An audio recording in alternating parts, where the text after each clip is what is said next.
उत्तरम यत समुद्र से हिमाद्री चैव दक्षिणम वर्षम तत् भारत नाम भारतीयत्र संतति। उत्तर में हिमालय, दक्षिण में समुद्र, ये पूरा भूभाग भारत, इसके बच्चे भारतीय।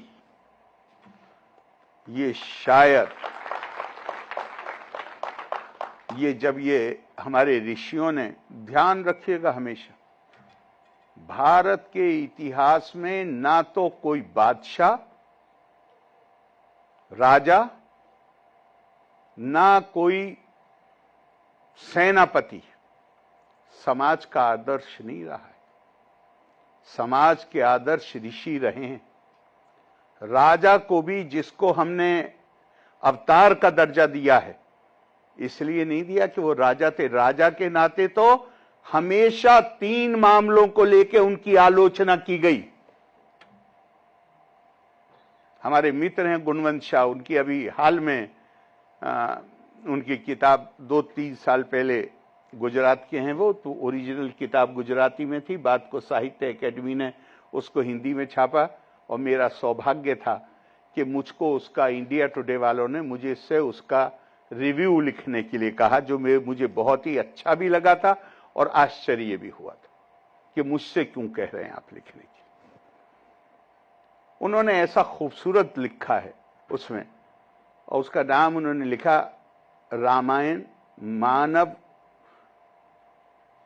मानव अधिकारों की रोशनी में नए आयाम। और उसमें उन्होंने लिखा कि तीन विषय मुझे बताने की जरूरत नहीं, आप सब वाकिफ हैं कि इन 3 विषयों पर भगवान राम की हमेशा आलोचना हुई है और होती रहेगी। अगर आदर्श राजा को हमें राम अवतार मानना होता तो आदर्श राजा तो कन्नौज, इसके उज्जैन के क्या नाम था उनका, विक्रमादित्य का आदर्श राजा तो विक्रमादित्य थे, जिनके ऊपर कोई आलोचना कहीं से, उनके राज धर्म के निर्वाह में कोई आलोचना कभी की ही नहीं गई। लेकिन भारत के मानस को राजा अपील नहीं करता, भारत के मानस को त्यागी अपील करता है। भारत में आकर्षण त्याग के लिए है, राज के लिए नहीं है। स्वामी विवेकानंद ने यही बात कही है। उनका India has only 2 national ideals, renunciation and service. Intensify her in these 2 channels, the rest will take care of itself. ये भारत का जीनियस है। भारत में कोई सेनापति हीरो नहीं है, राजा हीरो नहीं, आदर्श नहीं है। हमारे आदर्श कौन हैं? हमारे आदर्श वो हैं जो सब कुछ छोड़ के तपा स्वाध्याय निरतम, जिन्होंने अपने जीवन लगा दिए ज्ञान की साधना में, अध्यात्म की साधना में, to understand and study the self. वो उन्होंने हमेशा इस समाज को प्रेरित किया है। तो क्या कहा गया, भारत को कैसे परिभाषित किया गया? भारत को परिभाषित किया गया कि उत्तर में हिमालय और दक्षिण में समुद्र, इसके बीच में जो भूभाग है ये भारत है, और यहां रहने वाले इसके बच्चे हैं। आज आप उसे नागरिक कह सकते हैं, लेकिन बच्चे हैं। अब ये किस जमाने में लिखा गया? आज से फकत 200-250 साल पहले तक दुनिया में एक भी देश ऐसा नहीं था जहां नागरिक होने के लिए ये शर्त ना हो कि या तो आपको किसी खास धार्मिक परंपरा से संबंध होना चाहिए, या आपको कोई भाषा किसी एक खास भाषा के आप बोलने वाले होने चाहिए, या किसी एक खास संस्कृति या सभ्यता से आपका ताल्लुक होना चाहिए, या आपकी खाल का रंग कोई खास होना चाहिए, वरना तो आप सोसाइटी में अदर कंसीडर किए जाते थे। हमारे यहां इसकी कल्पना ही नहीं, कहीं कोई जिक्र ही नहीं कि तुम कौन हो। बल्कि अगला जो मैं कोट करने जा रहा हूं उसमें उससे और क्लियर कर दिया। ये तो भारत के भूभाग की परिभाषा हो गई। अब भारत की संस्कृति और सभ्यता क्या होगी वो अगले में बता दिया। भारतेषु स्त्रिया पुरुषो नाना वर्णा प्रकीर्तिते, नाना देव अर्चने युक्ता नाना कर्माणि कुर्वते। और क्या आप लोग यूनिवर्सिटी में पढ़ते हैं, आपको you must appreciate this the way the lines have been composed. You have a special duty to appreciate it. दुनिया में अभी चंद सालों से शुरू हुआ है महिलाओं को पहले संबोधन करना, वरना पुरुष प्रधान जगत था पूरा ये। लेकिन अब हम कहते हैं देवियों, सज्जनों, लेडीज, जेंटलमैन। हमारे ऋषि आज से हजारों साल पहले कह रहे हैं भारतेषु स्त्रिया पुरुषो, पहले स्त्रियां बाद को पुरुष।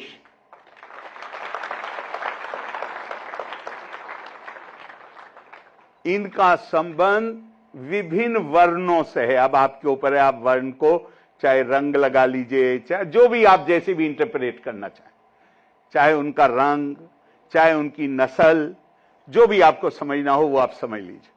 ये अलग अलग विभिन्न वर्णों से, वर्ग नहीं कह रहा हूं मैं, वर्णों से इनकी, या तो कह रहे हैं कि खालों के रंग अलग है, या कह रहे हैं इनका ओरिजिन अलग है, या हो सकता कह रहे हैं ये अलग अलग काम धंधा करने वाले लोग।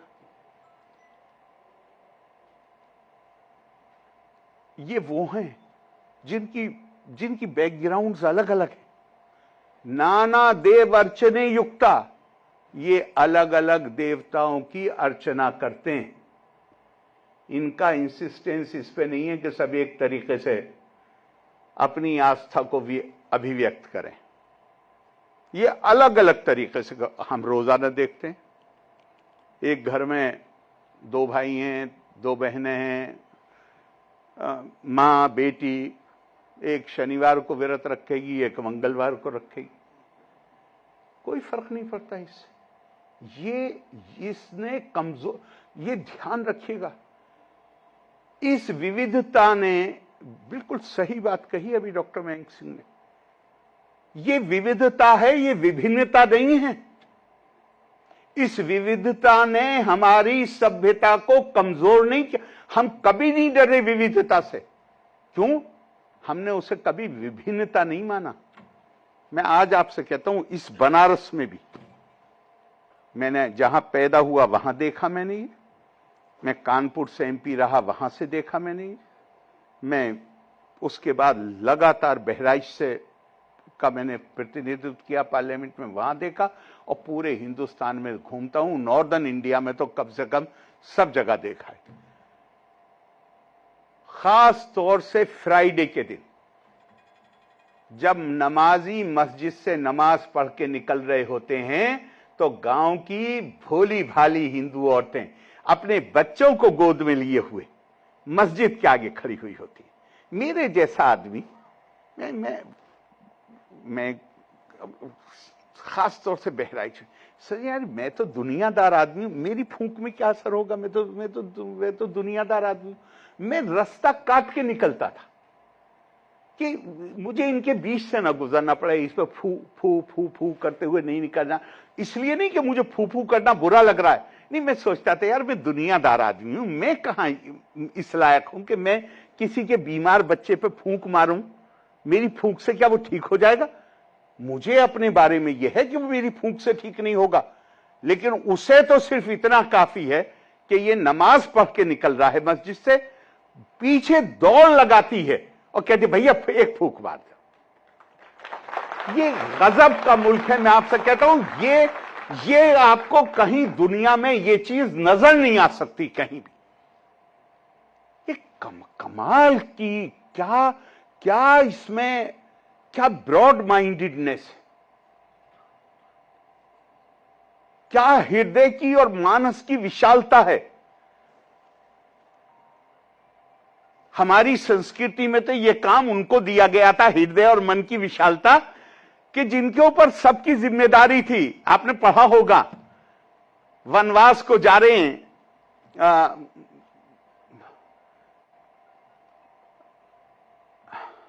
कौरवों के बाप क्या नाम, धृतराष्ट्र, गंधारी, कुंती साथ में, और भी संजय भी हैं, तीसरे भाई जो हैं वो भी हैं, विदुर। पांडव बेचारे रो रहे हैं, समझा रहे हैं, मना कर रहे हैं, मत जाइए, नहीं मानते तो उन्हें विदा करने जाते हैं। जब कुछ दूर पहुंच गए तो कुंती ने रोक दिया, कहा अब रुक जाओ। निर्वस्व कुरु श्रेष्ठ भीम सिया दिभी सहा धर्मेते ध्यातम बुद्धि मनसते महदस्तुचा। आप भीम को और सबको लेके वापस जाओ, तुम्हारे ऊपर बहुत जिम्मेदारियां हैं। और देखो ध्यान रखना, let your will be established in righteousness and your heart and mind B big. ये हमारी ये इन चीजों ने हमारी संस्कृति की, हमारी सभ्यता के आयाम तय किए थे। बुनियादी बात क्या बताए, और ध्यान रखिएगा, राजतंत्र था, जैसा राजा होता है वैसी प्रजा होती है। आज तो लोकतंत्र है, जैसे हम लोग होंगे वैसे शासक होंगे, लेकिन तब राजतंत्र था। तो उसका क्या असर था?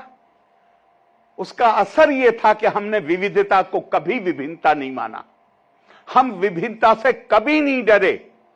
हमने ये माना, ये विविधता तो हमारी सभ्यता को, हमारे समाज को सुदृढ़ करती है। This we all have as a nation, as a people. Nation कहने में प्रॉब्लम है, चूंकि अब देश भी बट गया और भी बहुत सारे हिस्से अलग हो गए, पर वो जो एक कल्चर जो है सब जगह, वो उस कल्चर में विविधता से, उस कल्चर में विविधता के लिए कोई डर नहीं था, बल्कि समझते थे कि यह हमें सुदृढ़ करती है। जैसे मेहमान घर पे आता है, नॉर्मली घर पे हम एक सब्जी और दाल खाते हैं, लेकिन मेहमान घर पे आता है तो अपने दस्तरखान को सुदृढ़ करते हैं। सुदृढ़ कैसे होता है? जब 4 सब्जियां पकाते हैं और उसमें कढ़ी और जोड़ देते हैं, या सब कुछ और चीज और जोड़ देते हैं, उसमें मीठा भी होता है। हमने हमेशा विविधताओं को उस तरह देखा। और मैं आपसे, मेरे ख्याल से मैंने पहले ही बहुत समय ले लिया है। जी जी नहीं, ठीक तो है। आप तो, मैं मेहमान हूं, आप मेजबान हैं, आप ठीक कहते रहेंगे। इनका विचारों का सोचिए, जिन पे क्या गुजरेगी ये घंटों, यही काम चलता रहे। Thank you very much, thank you very much. विविधता नहीं, मैं अब दूसरी चीज पे आ रहा हूं। आज हम कई दफा सुनते हैं विश्व गुरु। हकीकत यह है कि ये कोई राजनीतिक नारा नहीं है। आपके यहां पे हिस्ट्री डिपार्टमेंट है, वो बहुत बड़ा डिपार्टमेंट है, वो कोई ना कोई यहां होंगे। मेरा उनसे अनुरोध है कि जरा 8वीं और 9वीं सदी में अरब हिस्टोरियंस द्वारा लिखी गई, पहला अरब हिस्टोरियन तबरी है, फिर और भी हैं, इब्ने असीर हैं, इब्ने कसीर हैं, इब्ने खल्दून हैं, और हैं और हैं और हैं। आप किसी की उठा लीजिए, और खास तौर से पहली किताब, पहले वॉल्यूम का पहला चैप्टर हिंदुस्तान से भरा हुआ है। क्यों है हिंदुस्तान से भरा हुआ, भारत से? और क्या लिखा है उन्होंने? और जो अगली बात बता, शुरू में तो वो है, दूसरी बात है जहां उन्होंने हिंदुस्तान की, मैं अरबी का शब्द यूज करूं तो फजीलत गिनवाई है, एक्सीलेंस हिंदुस्तान की गिनवाई। ये कारण बताया कि हिंदुस्तान के जो उत्पाद हैं उनमें से खुशबू क्यों आती। और मैं आगे नहीं बताऊंगा, मैं आपसे कहूंगा खुद पढ़िए।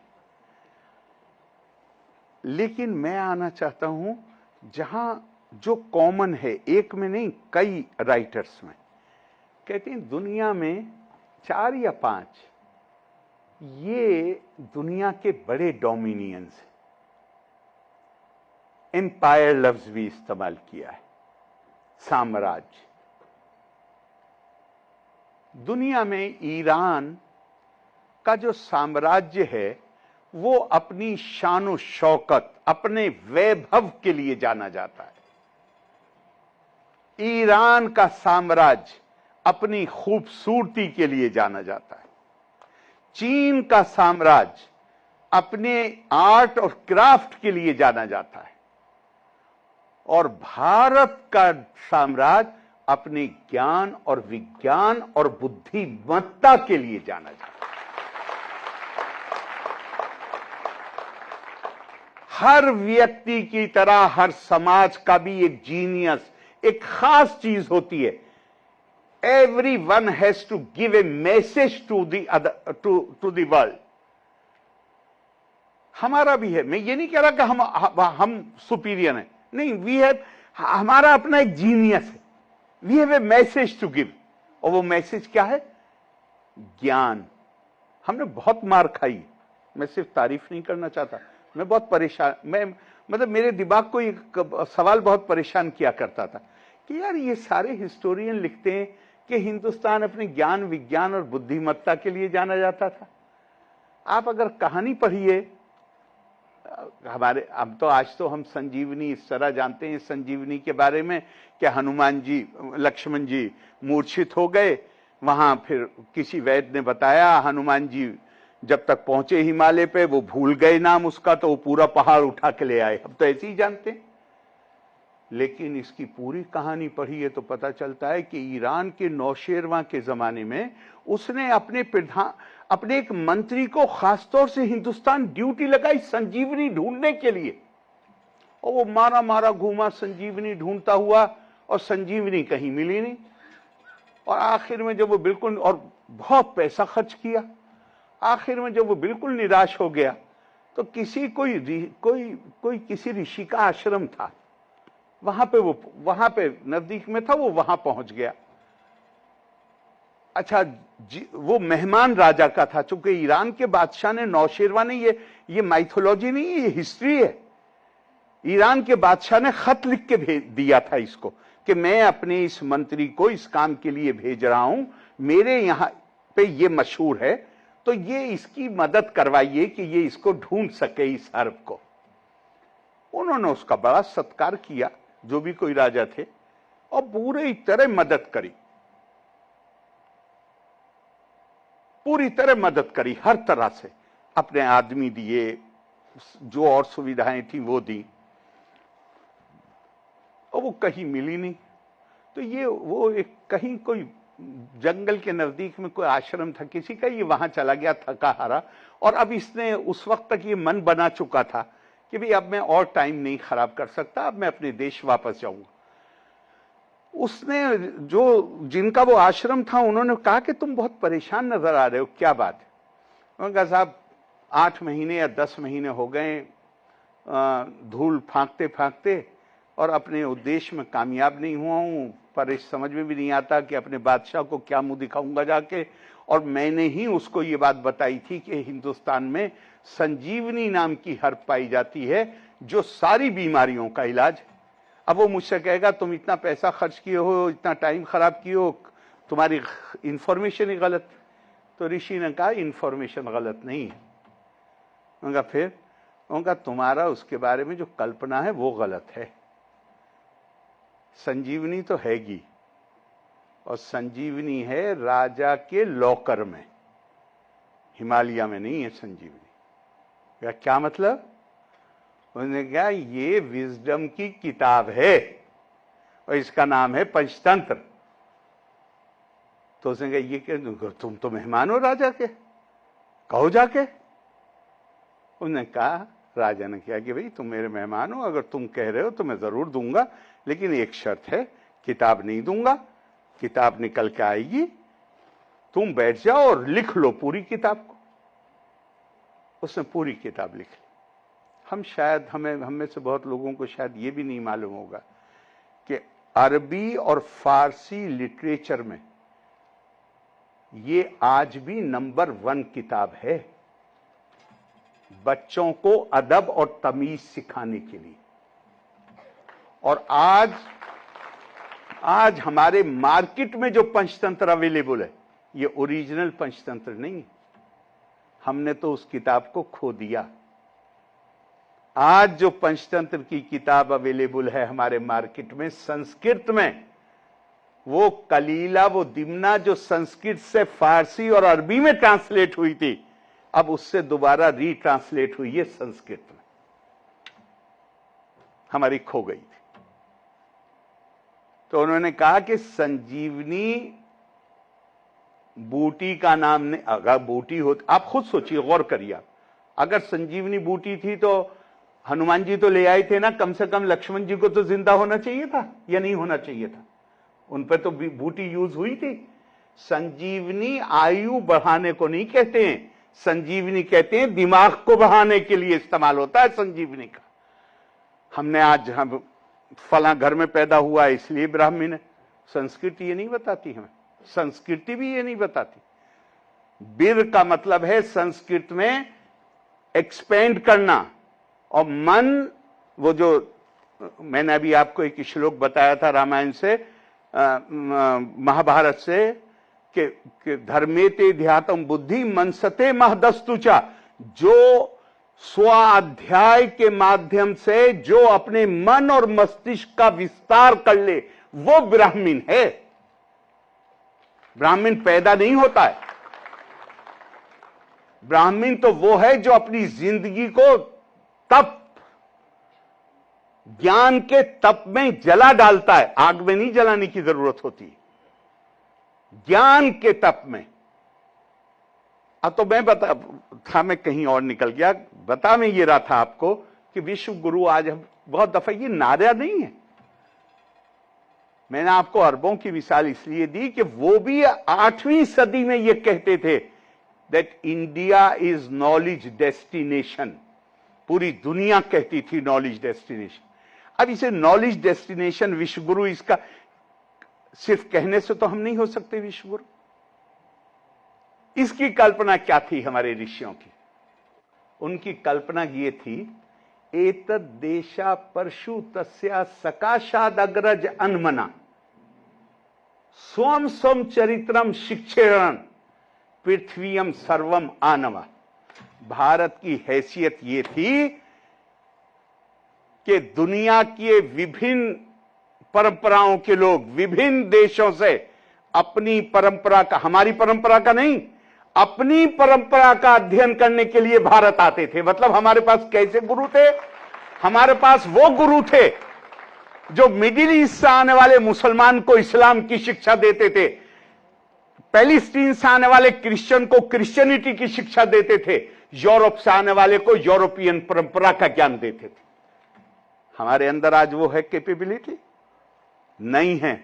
तो अपने आप को बुरा कहने की जरूरत नहीं है, फैसला करने की जरूरत है कि ये क्षमता हम अपने अंदर पैदा करेंगे। ये क्षमता हमारी होगी, दुनिया में कोई हमें विश्व गुरु बनने से नहीं, विश्व गुरु छीन के नहीं लिया जाता है। विश्व गुरु तो तब होंगे जब लोग खुद ब खुद चल के आएंगे। भारत में हम ऐसे गुरु हैं जो हमें खुद हमारी परंपरा की शिक्षा देंगे, और जब वो आएंगे अपनी परंपरा का ज्ञान लेने के लिए हमारे यहां, तो क्या वो हमारी परंपराओं से अछूते रह जाएंगे? संभव नहीं। तो मैं 2-3 बात मतलब इसे समअप करता हूं कि पहली बात, हमारे यहां, मैं अक्सर कई दफा कहता हूं, शायद आपने किसी इंटरव्यू में भी सुना हो, मैं कहता हूं भाई मैं हिंदू, मैं आपसे किसी से नफरत कर रहा हूं। मैं इस नफरत तभी कर सकता हूं जब मुझे अपनी परंपराओं का पता ना हो। क्यों? कि मेरी परंपरा तो मुझे ये बता रही है कि मैं आज जो कुछ भी हूं ये मेरे पूर्व जन्मों का फल है। मेरी परंपरा मुझे बता रही है कि 100 धर्म अगर उसमें कमियां भी हों तो भी बेहतर है दूसरे के धर्म को अपनाने की बजाय। मेरी परंपरा मुझे बता रही है कि प्रकृति यान्ति भूतानी, हर व्यक्ति को एक खास प्रकृति पे वो पैदा होता है और उसको उसके अनुसार आचरण करना होता है। मुझे मेरी संस्कृति बताती है कि ये जो मेरा शरीर है, ये जो मेरा आज का जीवन है, ये तो एक पड़ाव है, ये मेरी परमानेंट पहचान नहीं है। मेरी परमानेंट पहचान क्या है? दहोमिति या बुद्धिर्विद्या सा प्रकीर्तता ना हम देहश्ची दातमेत बुद्धिर्विद्या बुद्धि विद्या भन्नेते। ये आनंद रामायण में आता है, जहां जब लक्ष्मण जी ने अपने पिता के लिए अपशब्दों का प्रयोग किया चूंकि वन जाते वक्त, तो भगवान राम उन्हें समझाते हुए कहते हैं कि ये वन जाने का गम उसको हो सकता है जो ये समझता हो कि यही मेरा जीवन जो है, यही मेरा सब कुछ है। कहते हैं ये देह जो है मेरी, ये मैं हूं, ऐसी बुद्धि को अविद्या कहते हैं। और मैं ये देह नहीं हूं, मैं चैतन्य आत्मा हूं, इसको विद्या कहते हैं। तो अगर मैं चैतन्य आत्मा हूं, तो इसके साथ मैं खत्म कर रहा हूं। आनंद रामायण में ही एक बड़ा खूबसूरत सा एक छोटा सा किस्सा है। भगवान राम वापस आ गए, अयोध्या में राम राज्य स्थापित हो गया, चहुं ओर सुख समृद्धि। और एक दिन दरबार में कुत्ता रोता हुआ आता है और आके कहता है, साहब मेरे साथ बड़ा जुल्म हुआ है। क्या हुआ? फला मंदिर के महंत ने मेरे अकारण ही डंडा मारा है। उसकी इंक्वायरी कराई जाती है, शिकायत सही पाई जाती है। भगवान राम उससे कहते हैं तुम्हारी शिकायत बिल्कुल सही है, उसने तुम्हारे ऊपर जुल्म किया है, मैं तुमसे पूछता हूं कि क्या सजा दें उसे। कुत्ता कहता है कि उसको महंत के पद से हटा के मुख्य महंत बना दीजिए। लोग कहते हैं उससे, तुम सजा दिलाने आए हो या पदोन्नति कराने आए हो? वो कहता है कि तुम इंसान हो लेकिन चैतन्य आत्मा नहीं हो। मैं कुत्ता हूं, किसी गलती के कारण, पूर्व जन्म की किसी गलती के कारण कुत्ता बन गया हूं, लेकिन मैं चैतन्य आत्मा हूं। मैं पूर्व जन्म में मुख्य महंत था।